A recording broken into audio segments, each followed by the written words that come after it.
friends, welcome to my channel. If you're new here, I'm Zita, and on my channel I do DIYs and makeovers on a budget. And don't forget to follow me on Instagram, Facebook, and Pinterest at OakWell Home. So let's get started on today's DIYs and see what I've created. So my first DIY here, I'm working on this metal thrifted bucket. I had some plant in it on my patio last year, so it looks kind of disgusting inside, but we're not going to paint the inside. We're just going to paint the outside. So I am starting out with a Fusion Ultra Grip because this is a metal and I want my paint to stick to the metal. So if you don't have anything like a Fusion Ultra Grip, you can use a Rust-Oleum clear coat. I've never tried a Mod Podge medium before, but that might work too. So this is what it looks like once it's dry. It dries translucent. So now I'm going to give it a coat of my homemade chalk paint in this beautiful green color. And if you've been watching my videos, you will have likely have seen this in my past couple of videos because I love this green so much. So that's what it looks like after the first coat. You could still kind of see the metal showing through. So I did give this 2 coats of my homemade chalk paint. And if you'd like to know how to make this chalk paint, you can go in a few videos back and you'll see that. So now I'm going to put this beautiful bee stamp and wreath on it. And these stamps are by IOD, and I just recently got this stamp. So you're going to want to sand your stamps when they're new, just to give the stamps some tooth to hold on to the ink that you're going to apply to it. So I'm just putting an old shirt there to kind of hold the bucket in place, and I'm picking out the wreath and the bee. I'm putting it on my thin mount here so I can apply it to my bucket. And as you'll see there, I did put a little queen crown on top of the bee because this is going to be a queen bee that's going to be on this bucket. So once I've laid it in place, I put my thin mount over it to capture where it's going to be, and I kind of adjusted the crown there. And then I'm going to apply my black ink to the IOD stamps, and then we're going to apply that to the bucket. And this ink is being applied after the paint is nice and dry. I think I let that dry overnight. If you wanted to speed up the process, you could probably use a hair dryer or a heat gun. So it's a little difficult to apply stamps to a rounded surface, but you can do it. I started out by holding the middle portion and just hold it with one hand and kind of press down with the other hand to make sure you're getting all of the ink on the bucket in a nice clear coat. Like I said, hang on to the one spot with one hand and then press with the other hand. So this turned out really, really beautiful, and I have had some projects where I was doing a rounded surface where it failed. So I keep learning through the process and how to apply it to round surfaces. Now I'm just applying some of the ink along the edges and kind of giving it that distress look. And once I did that, I thought, oh, this is not enough. It needs some more. So I got out some more stamps by IOD, and this is the vintage texture stamp, and this is an awesome stamp. If you're going to get some stamps, these are great ones to do because you can add them to many different projects. You have 4 different vintage textures in this pack, and this is some pictures they have on the back of what it looks like. So I'm going to choose that big crack kind of look. They have a smaller crackle, a medium crackle, and then they have like almost like a paneling kind of texture too. So I'm going to apply this. I was just going to kind of apply it to the edges and along the top, I ended up applying it everywhere around the bucket to make the bucket look more old and vintage. And this turned out so amazing. And doesn't this look like real crackle? It looks like it just happened naturally. So these stamps are some great stamps to have for your projects to make them look a little older if you haven't tried IOD stamps before.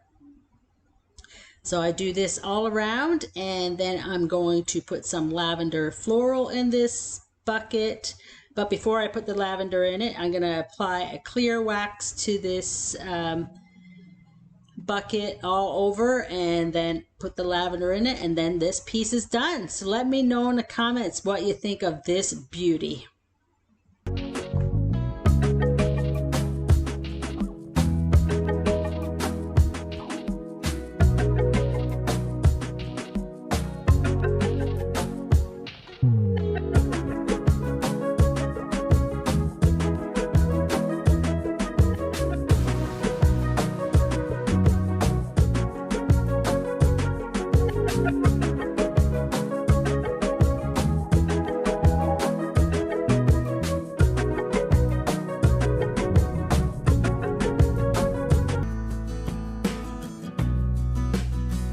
This set of angel wings that I'm going to be making over for a client.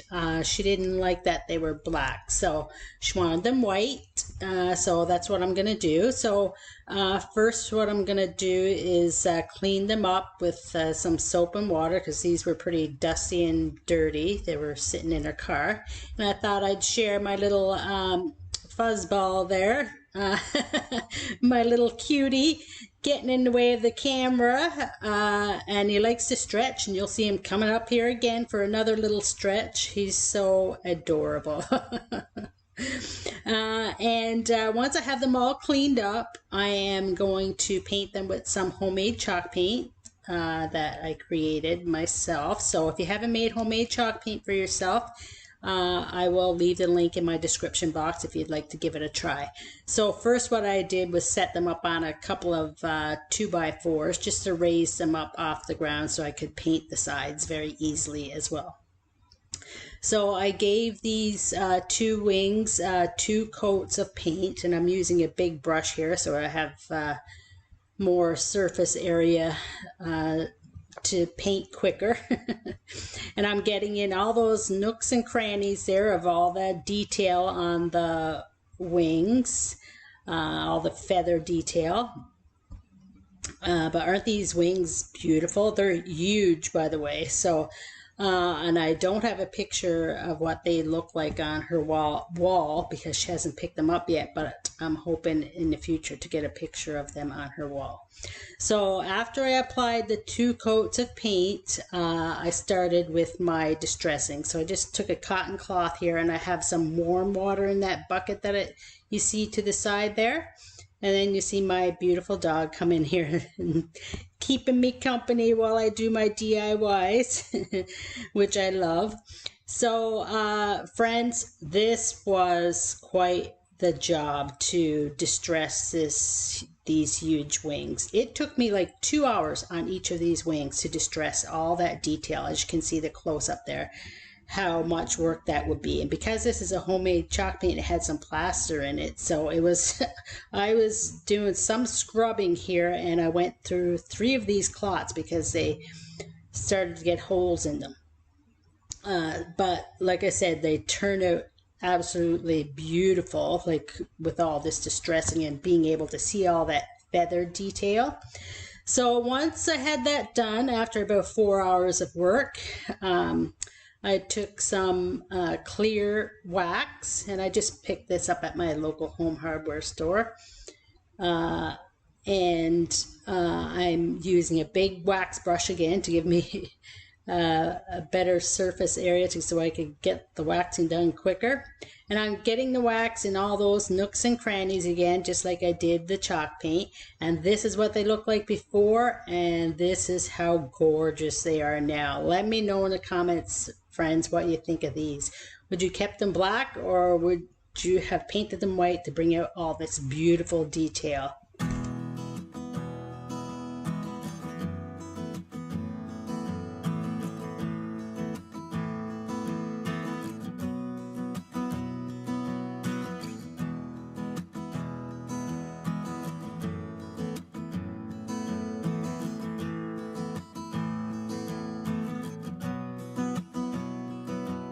up this little bird. I think it's a cardinal. It's red, so I'm assuming it's a cardinal. And I'm going to make this over and make it look more farmhouse so it can go with more decor in my home. So I did paint it white first. I'm not sure why I did that. I think I was going to try and distress it back to the color that it already had. But I decided against that, and once the white paint was dry, I applied a coat of black paint. And once that was dry, I applied my coat of white chalk paint. And this is a homemade chalk paint that I'm using. So if you haven't made homemade chalk paint before, I'll leave that video in my description box if you'd like to try some for yourself. So once the chalk paint has dried, now I'm going to distress it back where all that beautiful detail is on its wings and its tail and its face and its eyes. And I'm going to bring out all that detail, the black underneath, and this is going to go more with my decor. And this turns out so beautiful. He turns out so cute. So this is what it looks like on one side, and this did take a little bit of arm work. So once he's all distressed, this is what he looks like. What do you think? He looks so much better, doesn't he? And he's going to go with so much more decor instead of that red. So I distressed him in quite a few places there. So now he looks really great. And once I finished distressing him, I applied a clear coat of wax, and this piece was finished. So let me know in the comments what you think of this little guy.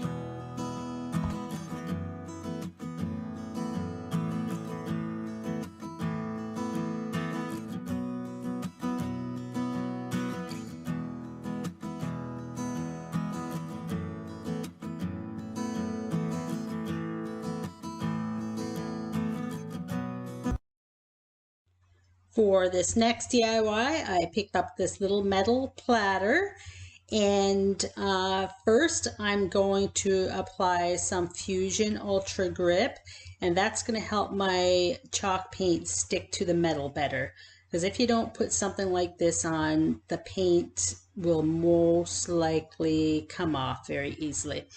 If you don't have any Fusion Ultra Grip, you can use a Rust-Oleum clear coat on there before you paint it. So this is what it looks like after that Ultra Grip is dry.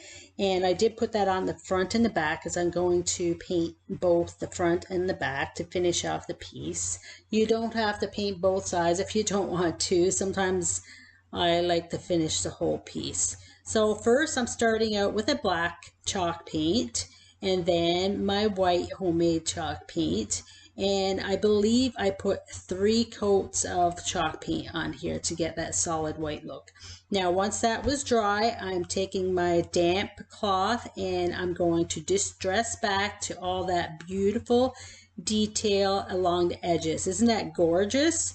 And I'm going to make a little frame with this. Now I can use it as a tray as well, or you can hang it on your wall, and I'll show you what I'm going to do that. So I have some redesign transfers here. You could also use some stencils from the dollar store, and the Dollar Tree also has some transfers as well. I've seen some floral ones there that you could use. And I'm going with a pink flower here from Prima Redesign Transfers. And I'm also cutting out some words here to put on the bottom of that flower. So once I have it lined up, I'm just taking that piece from underneath. Now before you lay it down, friends, make sure you want to put that piece of transfer in the spot where you're going to put it, because if it touches that chalk paint, it may stick and you won't get it up if that's not where you want it to go.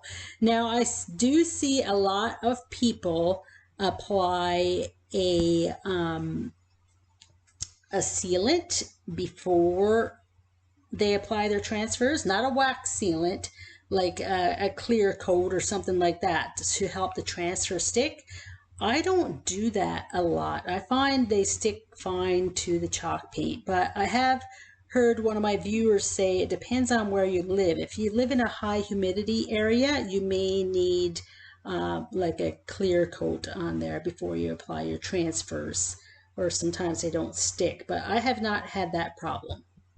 So friends, if you haven't subscribed to my channel yet, please consider subscribing. Hit that subscribe button and your notification bell. That way YouTube will notify you when I post new videos. So the final step for this project, well, the second final step, I'm applying a clear wax to the whole piece to seal in the transfer and to seal in my chalk paint. And now for the last step here, I am just putting some hot glue on the back and some twine, and I'm going to use that for a hanger. This little metal tray is not too heavy, so it's going to hold up fine. And I'll show you what that looks like on the wall and also as a tray. So let me know in the comments what you think of this little beauty.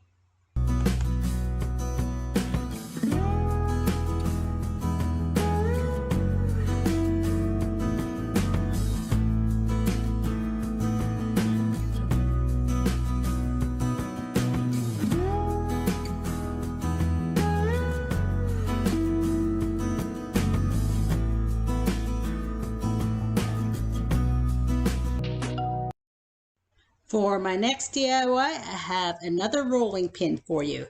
So if you watched last week's video, I did a beautiful rolling pin in that video, and I'm hooked. Last week's video was my first time upcycling one of these rolling pins, and I had a couple of more in my stash, so I'm going to give this one a different look. So here I'm using the IOD script stamp, and I put a black ink on it, and I'm going to roll that rolling pin across the inked up IOD script stamp, and this turns out so gorgeous. Now you got to be a little careful when doing this, but it worked out well. Now you'll see here that, you know, there were a couple of empty spots, and I didn't like that because, you know, you'll see on the stamp that there's like a little, you know, areas of empty spots because it's supposed to be like a letter. So I did press down on those empty spots, and this could be risky. You could go over the actual print that you already put on there, which I did, but it still turned out gorgeous. I kind of missed some of the empty spots and went back over the print, but like I said, it still turns out gorgeous. So here I'm using a Fusion Homestead blue color paint, and this paint has such amazing coverage. Like I dipped my brush in once and was able to get that handle completely covered. Isn't that a gorgeous color? Let me know in the comments what color you would have painted it. In last week's video, I painted the handles that green color that you saw in my previous projects. So I'm using a milk box here to put my rolling pin on, and it's easier to paint the handles in. And once the ink was dry on the middle of the rolling pin, this is the next day, I'm applying a stain that I picked up at my local hardware store in the Oopsie aisle for $3. So I got the whole can for $3. So if you're needing some stain or paint, don't forget to look in the Oopsie paint section at your local hardware store. Isn't that gorgeous? So now once the paint was dry, I gave it a light sanding, wiped away that sanding dust, and applied a clear wax, and this one is done. Let me know which one of these was your favorite today. I thank you so much for sharing your time with me, and I'll see you in the next video. Bye.